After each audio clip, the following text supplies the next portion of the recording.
The research was very clear. I did people analytics research at MIT where we're taking data about people, the workplace, to try to understand what are the factors that drive performance, health, happiness, all those things. And the pattern was clear. People with the strongest relationships at work were by far happier and higher performing. Interesting. Right? Why? Because when they got stuck on a problem, they had relationships to go to. They knew who to meet, who to solve this problem with, and they had fun doing so with someone else. You can have the highest, most technically good person on your team that gets stuck on a trivial problem, and they will be stuck forever because they don't have the relationships required to unstick themselves. So ultimately, to distill it, it's really about the relationships. Hello and welcome to episode 24 of the Exponential Show. Today, it is a pleasure of mine to have Reef and Tim Jafferi from Happily.ai. Thank you guys for being here on the show, and I really appreciate you taking the time to speak with us. Likewise. Perfect. So before we get started, today's a first for the Exponential Show where we have an episode sponsor. So shout out to Pear and her team at Chew Greens for sponsoring this gift for our guests. So Tim and Reef, these are some healthy snacks for you guys. Thank you. Fantastic. Thank you so much. My pleasure. And thank you.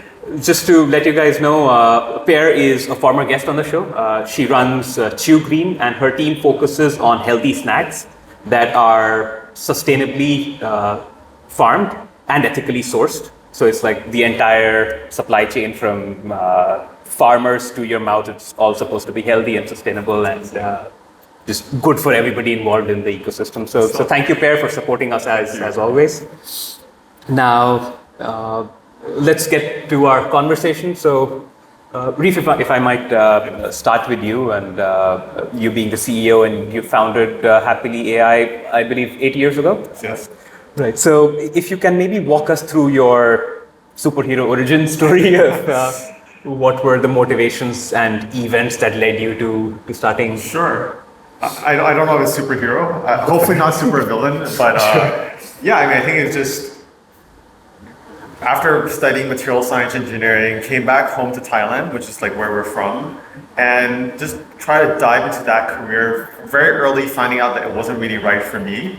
The proverbially waiting for paint to dry kind of thing, like the product cycles and research cycles were very long. So I learned how to code, I learned how to design, and then I launched my first startup. And that was my first steps of actually, falling and failing and picking myself back up. In your early 20s, like it seems like doom and gloom. But then, in hindsight, I guess I learned that every single time it happened, it was me testing my value system. What actually did I value about doing this? I learned very quickly that, I really like the technology side of things, but a lot of the entrepreneurship ventures that I went into sounded like tech things, but they were actually not in fact tech things at all. That there was tech as part of these businesses, but the first one was more oriented around sales and marketing, and you kind of learn this stuff when you actually feel the day-to-day. Right. It's like, hey, I'm not getting to work on tech at all. This is just me going out to sell and doing all these things that I really didn't want to do. Right. And so I think that was kind of what the journey was like, just a lot of testing things, learning quickly, painful for sure. And then putting all those experiences aside, having a chance to actually step back and say, okay, of all the things I've done, what do I actually want to do next? And I think the moments where I've had a chance to really deeply reflect on that, I made better decisions on what my next thing would and should be. And I think that's why with Happily, 8 years into it now, the other ventures barely lasted 1 or 2 years because very quickly pivoted away from it. Nice. But for this one, it was an absolute conviction that this was the thing that I needed to do, and I was the person to do it. As egotistical as that can sound, but because of this conviction, that's kind of what led me here. Yeah, that's interesting to hear, and more importantly, it kind of gives us the learning that you don't always get it right first time. Hopefully the sixth time. Sixth time the charm, right? But yeah, it's good to learn about that journey and the lessons that led you to starting. Now, Tim, obviously you've joined Happily 2 years ago, and you've had a stellar career of your own prior to that. So could you just walk us through your journey and how it eventually converged into Happily? Yeah, Tim, Reef's twin brother, and we've always wanted to work together. It's always been a dream of ours. But yeah, for most of our careers, we've had pretty separate paths. We intersected over a decade ago on a startup that we founded called Chatterbox. But since then, yeah, I was in consulting for a few years. I was at Google for about 9 years, and what led me back to Thailand and to really want to work on Happily is. I'm somebody who's always loved my work, working 60 to 100 hours a week. And I really enjoyed it because I had a great team. I love what I was doing. I had great mentors and leaders until I didn't. And that moment made me realize, when you spend most of your life at work, you should enjoy that time. Absolutely. And learning more about what Reef was doing here with Happily, helping more people just kind of be happy and enjoy the work they're doing, and in turn, doing better work and creating work they're proud of. I really wanted to be part of that mission. So upon the mission, wanting to work together, wanting to come back to Thailand and kind of really settle here, it brought me back a couple years ago to join Happily. Welcome back home. But yeah, it's good to know, and your own experiences of being at a happy workplace and how that impacted your productivity and interest in work, and how that switched when things changed. So it's interesting to know that experience informs the work that you do at Happily. So it's a good background. Now, guys, this is a question for both of you. We talk about creating happy workplaces, right? That's the mission, if I may call it that you're working towards. So what does that mean to an outsider looking in? When I'm talking about building a happy workplace, what does it mean for the employees, and what does it mean for the organization as a whole that they work at? Yeah, I mean, this is a continuous journey of understanding because it shifts all the time, right? Pre-pandemic workplaces were different than the pandemic ones, which are different than the post-pandemic ones, and we'll see how it evolves over time. Right. But essentially, what we're trying to get at is when you go to work, when you are working on something, is there anything in the way of you actually enjoying the work that you're doing? So many people have picked the thing that they want to do, but there's so many things that get in the way of it. Right. And there are things that that affects your engagement at work, it affects your sentiment overall, and also how well, because we're relational creatures, we feed off of each other's kind of, levels of engagement and satisfaction as well. So overall, with what we've learned all of these through these years is that a workplace should not have to try that hard to make people happy at work. You shouldn't have to have team building and parties all the time. Those are artificial kind of medicine that you're kind of feeding the organism that is your organization. What you want is to create a system where people can go from good states to bad states and back to good states very quickly. Meaning that they have their support systems, their relationships, etc. And that's what we found in the research. The research was very clear. I did people analytics research at MIT where we're taking data about people in the workplace to try to understand what are the factors that drive performance, health, happiness, all those things. And the pattern was clear. People with the strongest relationships at work were by far happier and higher performing. Interesting. Right? Why? Because when they got stuck on a problem, they had relationships to go to. They knew who to meet, who to solve this problem with, and they had fun doing so with someone else. You can have the highest, most technically good person on your team that gets stuck on a trivial problem, and they will be stuck forever because they don't have the relationships required to unstick themselves. So ultimately, to distill it, it's really about the relationships. Right. Building a culture where these relationships are grounded on certain shared values will bring a sense of belonging that people would never want to part from. And that is a very, very powerful force. Only if the select few organizations actually figure this out. We're trying to make it so that everybody can figure this out. Interesting. Yeah, that's good to know. And the fact that relationships kind of forms the bedrock of a happy workplace or just a happy life in general. So that's kind of obvious when you state it, but in the day-to-day grind of running an organization, that kind of gets lost in the balance sheets and P&Ls of Exactly. and if I may as well, like as I reflect on it too, like during my 9 years at Google, I had a few different roles, and I think in terms of when I think about what creates something that I'm happy and I look forward to work, a lot of times talk about mission, right? Right. Do you care about the mission of what you're working on? Right. Then there's like the role and kind of scope of your role, and then there's relationships. And in my 3 roles at Google, I was my first one was in finance, doing program management. My second one was at the X, or the Moonshot Factory, and my third one was at Google Search, doing chief of staff. And I'll say, like with X, it's a place I've always dreamed of working. I love the mission, and it was one of the things that drew me to Google to begin with. Right. At Search, I love the role of chief of staff, and it's one I felt like I learned a lot and I found really rewarding. But among the 3 experiences that I've had, I'd say in terms of the actual work and mission, the finance role didn't excite me as much, but the relationships I had there were incredibly strong. And reflecting back on those 3 experiences, I probably had most joy and most day-to-day excitement in that finance role because of those people I got to work with. Yeah, that's a fascinating thing to learn, right? Because just as a person, you were perhaps interested in the technical aspects or the creative aspects of the other 2 roles, but just the relationships kind of evened things out or even tilted things in favor of the finance role. Yeah. So it kind of emphasizes the importance of relationships in the workforce.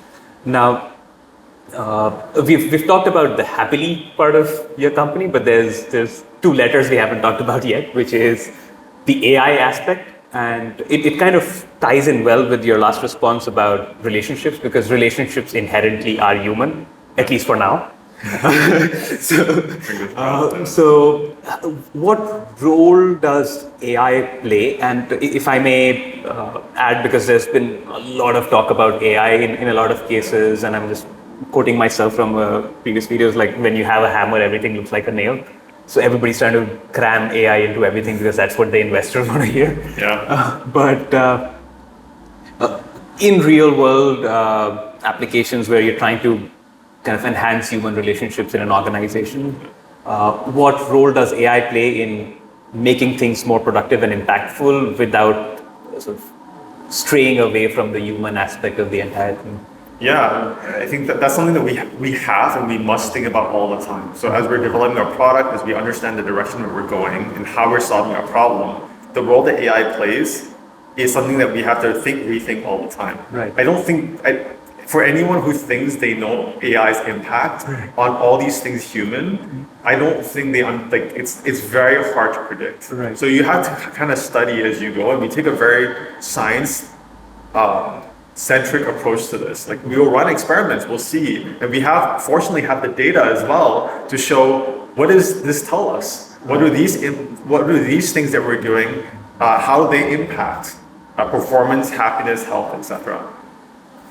8 years ago when we started and we put the AI as part of what we were doing, this was pre-AI hype. So really, the AI part was in there because we realized that with really good data, to be able to translate this data into actionable insights requires being able to detect patterns that AI would really help us with. So we're using AI to predict things, when people might leave the organization, predict when people needed help before they even ask for help. So this idea of organizational empathy could be created with AI in play. Right.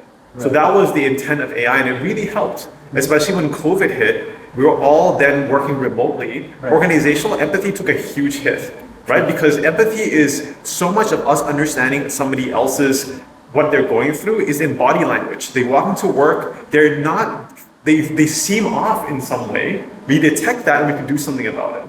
When people are showing up on video calls, in scheduled meetings, that all disappears. And so that's kind of why we've had globally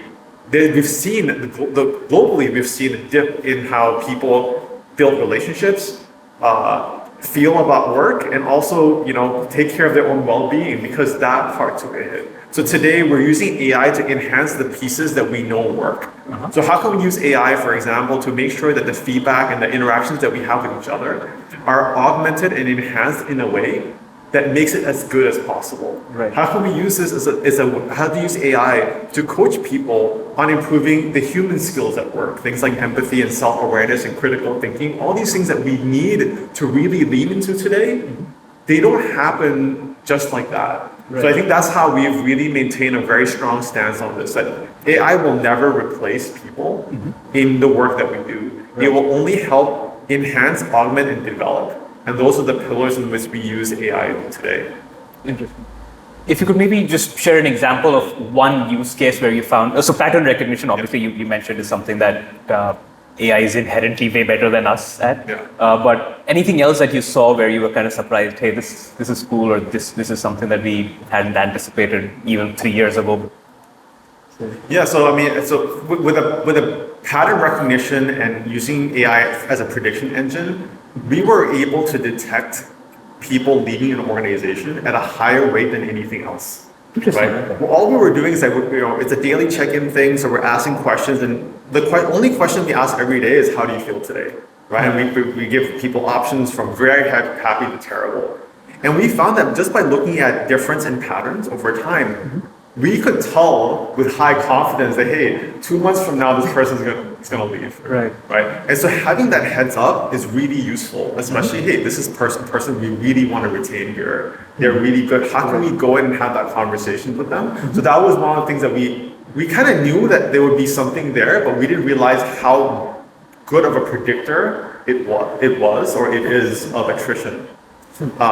And then to today, using AI to help coach people. So for example, if Tim and I are working together, I'm his direct manager and he shares feedback with me. As a manager, I'm in this position to now reply to his feedback, start that conversation, but I might not be a manager who has the skill set to do that well. Right. So now the AI understands the context of our relationship and helps coach me that, hey, for this type of feedback, this is probably how I want to frame my reply. Nice. I'm like, okay, I thought we were building this for maybe new managers who never did this before, etc. But I was actually overconfident in my own abilities, because now when the AI is telling me that I should frame it this way, I'm like, oh, yeah, that's actually better than how I would have done it. Right. And so even for leaders and managers who feel that they've got the hang of this, they could get even better. And ultimately, that's what we want. That's how you form really strong relationships, is that you have these conversations that are oriented around trust, framed correctly, and AI is a powerful tool to help shape it in the right way. Yeah, that's fascinating to learn that it kind of broadens your horizons of empathy, because especially for, I'm sure, experienced managers, you're kind of stuck in your own ways. So just getting a nudge that, hey, this is a possible way you could respond, it kind of could lead to a eureka moment. Oh yeah, I could. Exactly. So yeah, that's interesting to know. I'm taking a bit of a tangent here, but you mentioned that a lot of the judging of how people are doing starts with that one basic question of how they're doing today. And it's a very layered question in the sense that if I were to ask an employee how they're doing today, human to human, they might just say, hey, I'm good, irrespective of what they're going through. So does involving an application or an AI make it kind of easier for them to share that experience with? I think so, right? And I think that's what we've seen as well. And you could do this exercise with anyone. You ask them, how are you feeling today? They'll say, yeah, I'm okay. And then you pause for a second and say, how are you really feeling? And they'll give you a different answer, right? Within less than a minute, they've already changed their response because the context is different, right? And so the way that we're creating a more consistent method, asking this question, frame it a certain way, it's not about getting the polite answer anymore. It's actually a moment of self-reflection too. A lot of people have bad moments in a day that they turn into bad days, that turn into bad weeks, and then it just extends. But it was just a bad moment that they never themselves had a chance to reflect on. So questions are a very powerful tool. Self-reflection, building conversations, making that build a strong relationship. That's why therapy is rooted in questions as well. Like you just ask a bunch of questions, but it's all about asking the right question at the right time. I think that's what we're really trying to get at, is that we're not doing anything that fancy and complicated, to be honest with you. But in a workplace that doesn't take, that we're busy trying to solve problems, this stuff is neglected. Right? We see this in very busy organizations. People management comes last, not comes first.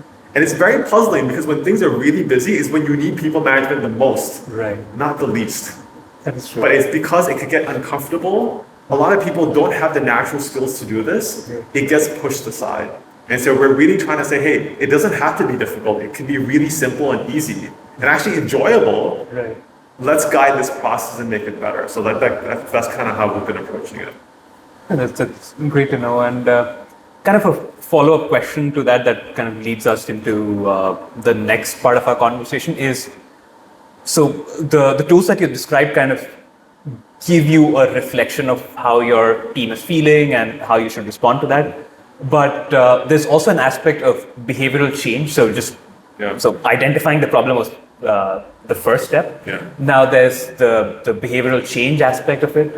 And from your website, I see that there's a layer of rewards and gamification and things of that nature. But how does that then, so identifying the problem then transition into solving or addressing it? And how does Happily play a role in that equation? This is something that we spend a lot of time on. In behavioral science, the mechanics of changing people's behaviors is, it really helps to really understand the foundations of it. So there's something called the fog behavior model that says that there are three things that you need to look at when it comes to behavior change. You need to look at motivation, ability, and the prompts. Right? So motivation is how much does this person really want to do this? How much do they really want to change their behavior? If you want me to get healthy and you ask me to go on a diet, what is my motivation? And everybody's motivation will be a bit different. Some people want to look good, some people want to just be healthy and age well, etc. You have to understand that part. Then there's the ability. How able are they? How difficult is it for them to do something like this? Right? And then the prompt is the trigger that makes it happen. We assume that everybody has similar motivations, similar abilities, and that same prompt will work for everyone, which is completely false. So for us to understand the science behind how to change people's behaviors allows us to use tools like AI to then tune this prompt to the right level of motivation for this person, the right level for their ability, etc. So I think it's been really helpful. We can use both intrinsic and extrinsic motivators, right, to elevate the motivator dimension. The extrinsic ones are like gamifying it, so when people use our product and they're doing all the right things, they collect coins that they can then use to redeem rewards, whether that's time off work or a Starbucks gift card. It allows them to feel that, oh, there's a motivation here that I could tap into. But ultimately, the thing that sustains it over time is the intrinsic motivators that they don't realize exist, right? So those are the pieces that we play. I don't know, how do you feel about like the type of behavior change that you've seen happen, right? Because Tim leads the business side of things, and he works a lot with our customers to see how quickly and how well we can accelerate the rate of change. I see. Yeah, one of the few things that our clients will often seek Happily for is when they come up with a new set of core values and they want people to live and breathe those values. And it's always a challenge for how do you get values that oftentimes are posters on the office walls to actually getting people to again live it. And one of the things that I think Reef kind of alluded to is when you prompt or when you nudge people to think about those values in the form of questions, in the form of other aspects that we integrate in the app, it gets people to then pause, reflect, think about it, and then are far more likely to act on it. And that's one of the great pieces of feedback we get from our clients a lot is that they're finally starting to be able to measure and see far more progress and change in behaviors that are aligned with the values that they have created. Yeah, and it's good to get that feedback, right? Because it's something that eventually, because it's the people who are working for that organization, so that's what drives everything else in the organization. So it's good to have that feedback loop. In your experience, has the response varied based on the size of the company or the industry that they operate in? Is that a variable, or do you see any patterns emerge from large companies behave a certain way, whereas the small and medium-sized ones, or any industry-specific patterns that you might have seen there? I can start by chiming in. I think I was pleasantly surprised as well that it seemed to be pretty industry agnostic. I had a hypothesis that maybe certain roles, maybe more office tech roles as opposed to blue collar roles, that this would be more relevant and valuable for. But we have clients across all industry segments, across all sizes, from teams as small as 10 people using it to thousands plus. Right. And I think what we've learned and observed is that it really matters a whole lot more what the persona of the leaders and the managers are, how engaged and how much empathy that they show. Right. And when they're essentially, if a conversation or a feedback loop has to be two-sided, where we see less success if employees share their perspectives, but then there's no response back. After a point in time, you're just gonna say hey, this person isn't really listening to me or caring, they'll stop. But for leaders who embrace and want that feedback and want that conversation and respond back, that's where we see the biggest areas of progress and kind of sustained improvement. Okay, interesting to know. So it kind of goes to show that the fundamentals of human happiness remain the same, right? Across organization sizes, across industries. So it kind of goes back to your original point about just emphasizing on healthy relationships, and that sort of applies across industry sizes, industry and organization sizes. Yes, but it does get exponentially harder as you scale your organization. Makes sense. As you add additional layers of management, the complexity increases, right? So we can see, I don't think we should doubt this anymore, that leadership has a very large impact on the organizational sentiment and progress. Right. So do managers, right? And so when you scale your organization, you're adding layers of both leadership and management. Right. And that's where information flow can stall. And people complain about office politics, etc. That's what it is. It's information that's it's almost like a blood clot in your organization. Right? People are selectively not sharing information because then it becomes a way to absorb power. Right. This is what happens in all organizations. You want an organization where communication flow is as fluid as possible. So that's why small organizations benefit from that. They have less layers that information has to flow across. So I think we were surprised as well that the size impact that culture and relations can have is the same, whether you're a large organization or a small one. Right. But the effort we are seeing is much greater in a large organization. Right? You need all your managers to be accountable for these things. Right. And that's harder to do. It gets a lot more performative as you scale, right? And then I think that's what we're seeing. But we're really doing a lot of work to tackle those kind of challenges as well. Intuitively, that makes sense because the larger number of people and more management layers, it just adds to the complexity of the whole equation, including the equation of relationships as well. Now, speaking of relationships, Tim, you mentioned that you made a conscious decision to come back to Thailand and join Reef in his journey at Happily. And you also mentioned that this is not the first time that you guys are working together. Chatterbox, if I remember correctly, was the first rodeo.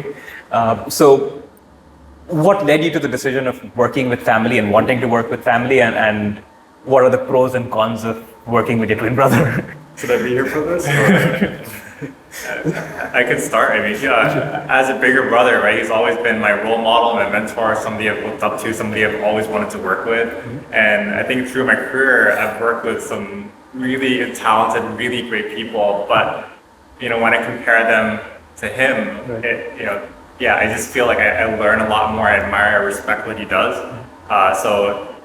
I've always really wanted to have the opportunity to get to work with him, and I'm really glad that we did.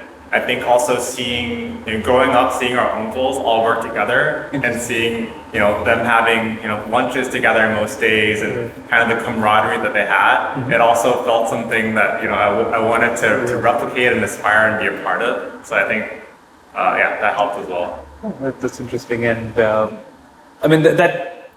I'm kind of playing an outside observer here, but even in the intros that you guys gave in the group that our friend Ivan created, shout out to Ivan, I felt that you guys spoke very highly of each other, which I appreciated the time I read it.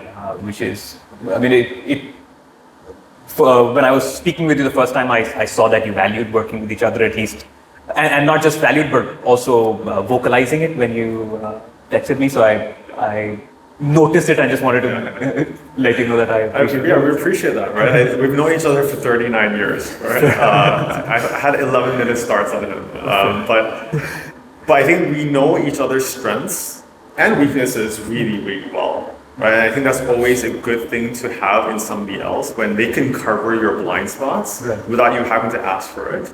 And you also know how to push them into their strength zones even if they can't see that themselves. So I think that's what really helps. That's what you want in any founding team or people you work with. But sometimes these things are harder to understand. So I think we had that as a baseline. I think the other part of growing up and seeing a family build companies together, I think it inherently gives you a sense of purpose that is a very strong thing to have, especially when times are hard, right? Purpose is very, very useful.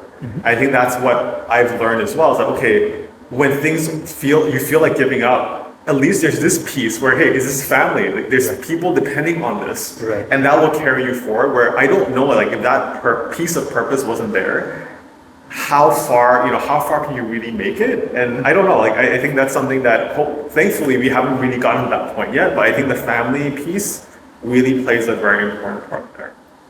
Yeah, I think that's a very healthy way of looking at things, and it's a good perspective for people to work with. And we've had a few instances of guests who work with family, with spouses, with siblings, even in some cases with their second generation businesses, so working with their parents and their uncles and cousins and things of that nature. So yeah, just looking at the positives of working with people that you can trust, people that you've known outside of work for so long. It kind of adds a layer of trust, and it kind of raises the stakes a lot. Yeah, exactly. That's true.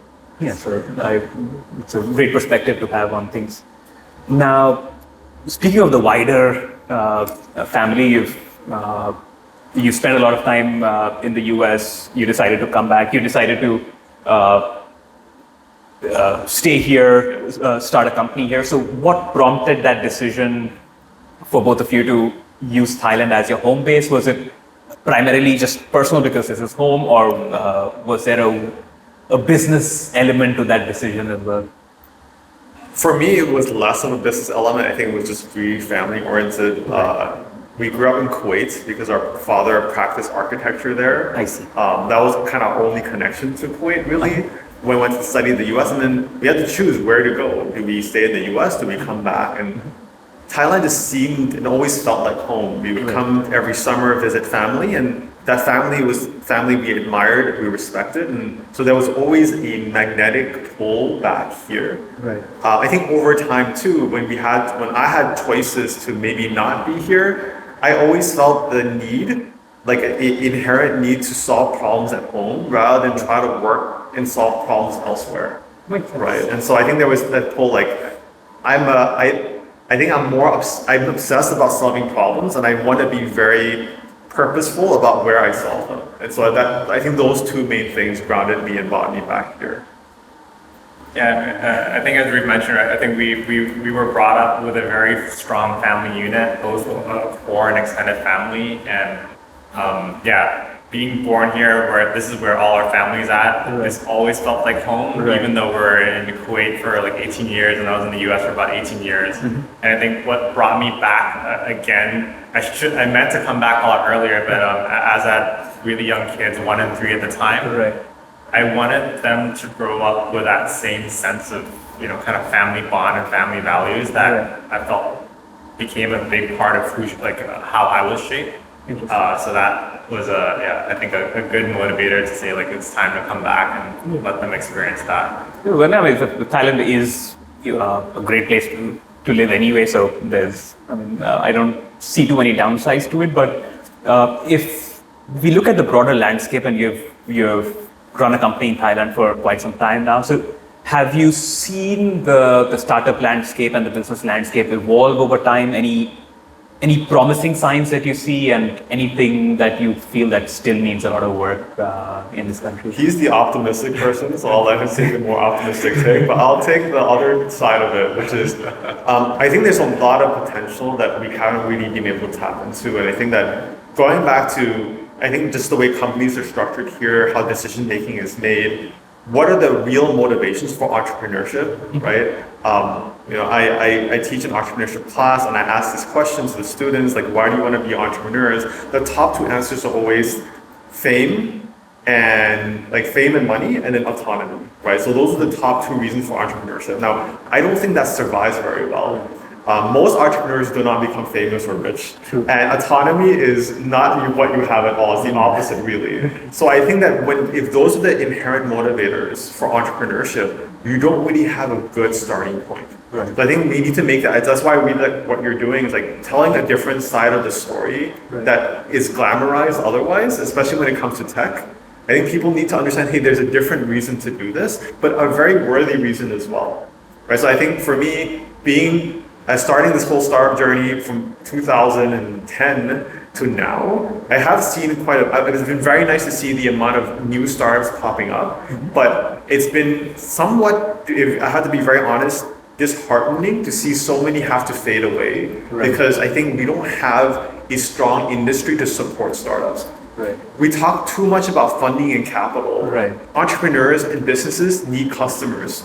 That's how you build businesses. Mm-hmm. But if customers are nowhere to be found, then what do, right? So we need companies who are more open-minded to invest in startups, in local startups. Yes, there's a cost to it, but are we willing to pay that cost in order to support the wider thing that we're trying to build here? I think there's less of that than there should be, and I'm really hoping that we can see changes there. So that was the non-optimistic take. I'll really take the other thing. Sorry. Reef's been doing startups here for 15 years. I have a shorter time horizon, but having been in the Silicon Valley for a long time and then coming here, I do wish that Thailand had maybe a bit more of a mature ecosystem with more support networks. I think it's relatively easier to be an entrepreneur there because there's just so many resources, mentors, VCs, founders, etc. Whereas here, I think it's getting there, but yeah, it's still more to go. And I think we've also seen that a lot of startups here almost start off being incubated in a bigger family company, and they end up serving that family company's needs first, as opposed to the broader market, and that shapes or influences the product in a way that's not as I think widely appealing to others. So I think that's something that needs to change as well. 100%. But I mean, just to piggyback on your optimism, in those gaps that you mentioned lie the opportunities where there's so much scope for the landscape to grow here, and I see signs of it. You're right, a lot of the focus and a lot of the conversation still, for better or for worse, revolves around raising capital, but the other support ecosystem that a startup might need, it's still not being talked about as much, but I hope that changes, and I see early signs of that changing with people talking about supporting early stage founders, about working outside of family business conglomerates that like 5 people who run the entire country. But yes, it's good to reflect on the gaps as well from time to time, because while we're running our own startups, SMEs, whatever you might call them, there is a bigger role that we can play in the ecosystem and play our tiny part in filling some of those gaps that you mentioned. And I think this conversation is a case in point in the right direction, right? When you start a startup, you don't want to do entrepreneurship, it's so hard that you want everybody around you to be on your side, to want to see you win. I have never really felt that, to be honest with you, in all this time that I've been here. But the fact that we're here today because we have a mutual friend, that person wanted both to win, and they're helping the ecosystem that way. So I think if there's more people like that around, we'd be in a much better state. Absolutely. There's just, in fact, again, I'm going back to Ivan for a second, but that one person alone, how much content he creates around just startups and events and stuff like that, and in most cases, no strings attached. So, it's worthwhile just shouting him out and then 100%. sort of encouraging other people to do the same, make those connections. And I'm glad he did this one. So thank you again, Ivan, for that. Thank you.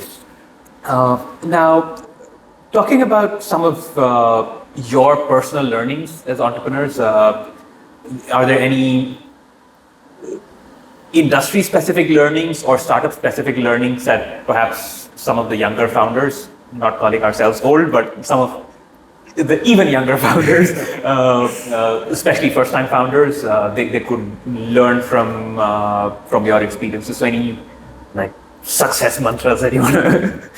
I don't know if I don't think I'm not there yet to kind of be able to shout off the mountaintops to say, hey, listen to me, this is what works. But I think that over time, the thing that I have learned to work for me to make things a lot easier is to have more conviction in what you believe in. Your taste profile, your unique take on how you want to solve a problem. I think a lot of times, especially as I try to be more helpful to the younger entrepreneurs, is that I feel they pivot way too quickly. Right? They have a few conversations, they don't go very well. This idea must suck. Let me try something else. Like, no, it's okay to have conversations that don't go your way. Right. That's part of really honing in what your target customer should be, etc. So I think I took a long time to get there as well. I gave up many times a bit too early because I didn't listen to the voice inside my head, but I listened to naysayers outside. Right. And I think it's a very delicate balance. If you don't listen to people outside, you only listen internally, it's also not healthy. So I think like over time, the journey is to learn how to distill all this information and in a constructive way. Still have your own beliefs and convictions, while at the same time understand how to take feedback from customers, from the market, to really understand how to shape what you're doing around your key convictions. And I think that's been a very hard part of the journey, but as if you get better at that, everything else gets easier. Everybody's focuses and obsesses on technology and all these different business models and frameworks and pitch decks. Like, that's just this distraction. Right. You forget about that in like 3 weeks. But if you have a very clear idea in your head about how you want to solve that problem, and you're able to very cleanly validate it, Right. you'll be able to progress faster than anyone else. And I think that's been, I think, a very big part of our success, right? At Happily, we're moving so much faster than anybody else, Right. because we understand what signals to really take in versus what is noise that we should really be, right, kind of paying too much attention to as well. But it kind of sounds like a difficult balance to strike, right? Sure. You kind of have to stumble and learn your way through it as a founder. And I don't think there's any other way, right? I think a part of like, when we, part of character building is actually working through struggles. I think there's characters building that you do for your own startup organization as well. Like, how many times are you stumbling and how are you picking yourself back up? But to avoid it entirely is also not the way to go, right? So yeah, I don't think there's any shortcuts to this. It's just about how fast can you do it. Will you learn these 5 things in 3 years or in 5 weeks? Makes sense. Yeah. So they're just shortening the iteration loop. Right. Yeah. And Tim, if I may rephrase that question for you, you've spent a lot of time in corporate, in consulting and at Google. So, do you have any lessons from that part of your life that you're now using in your startup? I mean, any key lessons that you can comes top of mind? This is something I learned that is very valuable. Maybe before lessons, as challenges come top of mind, because I think going from like a 200,000 person company to a 15-person startup is very, very different. I think a lot of the skill sets, experiences that I learned honestly aren't as relevant or as applicable. I see. But I think some of the key lessons and some of the things I'm starting to really love and embrace is you can move so much faster. You can make decisions at a far more rapid pace. You can experiment and fail and learn a lot quicker as well because you have less of the things to worry about if something goes wrong. So really understanding that and allowing that to fuel you to move with more pace, with more kind of growth and learning, and with more autonomy. Is something that it took me a while, but I'm starting to try to understand that and embrace that more. It is. It's good that somebody from your background can appreciate the agility that running a startup brings as opposed to working for a behemoth. So yeah, it's contrasting. I can imagine how much of a cultural shock it might have been for you in the early days.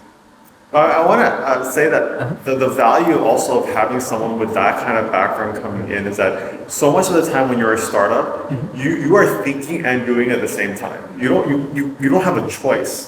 But it also often limits the amount and scope of thinking that you feel that you can budget for a problem. Right? When you have someone who's come from a consulting background and worked at a place like Google, our level of thinking has elevated a lot.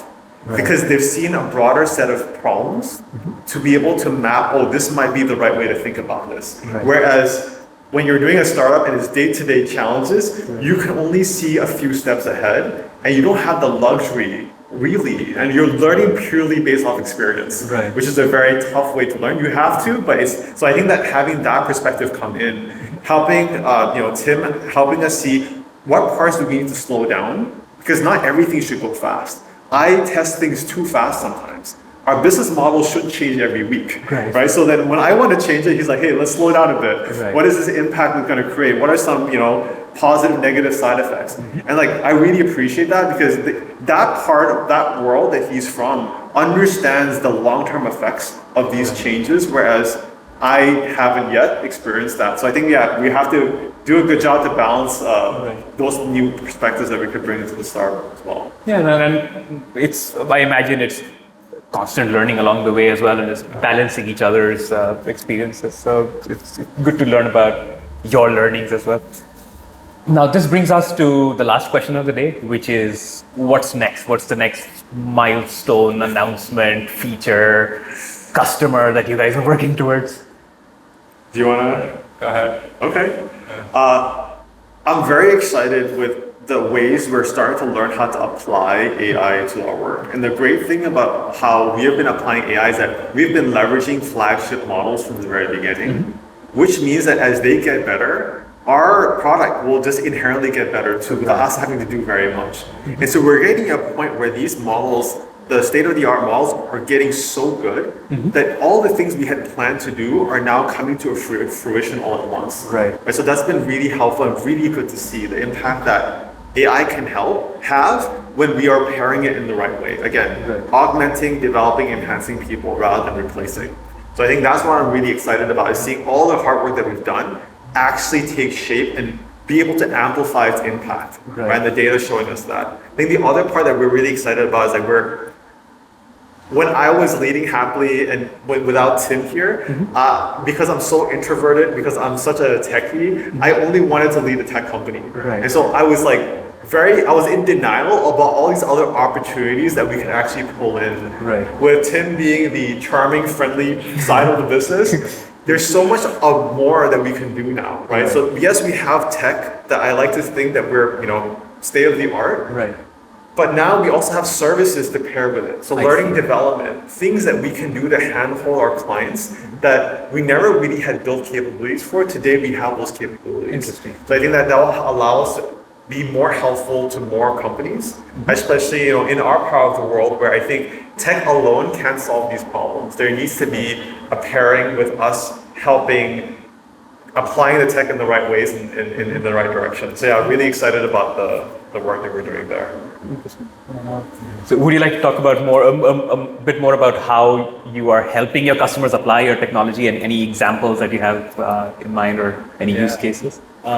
So I also really love tech, but I've been more on the business side of things. And one of the things that I really love about being at Happily is that, before with Google, it would take a lot of times multiple quarters to evolve a certain product or feature. And now we'll have a conversation about it. Reef has a new idea, and then a couple weeks later, it's built in the product.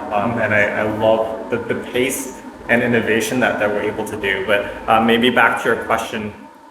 At Happily, we want to be far more than just a platform or a tech product for our clients. As Reef mentioned, we really want to be able to better understand what are their biggest priorities, what do they care about, and then how can we customize and personalize Happily so it feels that it's built almost just for them. Right. So actually when we launch Happily, we'll already do a bunch of workshops and trainings so that everybody in the organization, whether you're an employee, whether you're a manager, whether you're an HR leadership team, really understands how can Happily really help with what you care about most. But on top of that, because through using Happily, we're able to get insights about what are the key areas that are going really, really well, but also what are some of the areas that maybe deserve a little bit more focus. We can then come in using some of our expertise, using some of our research to share, okay, if you're really focused on, for example, helping managers be better performance coaches, then we can come in and then help build that skill set, help build that muscle for the organization.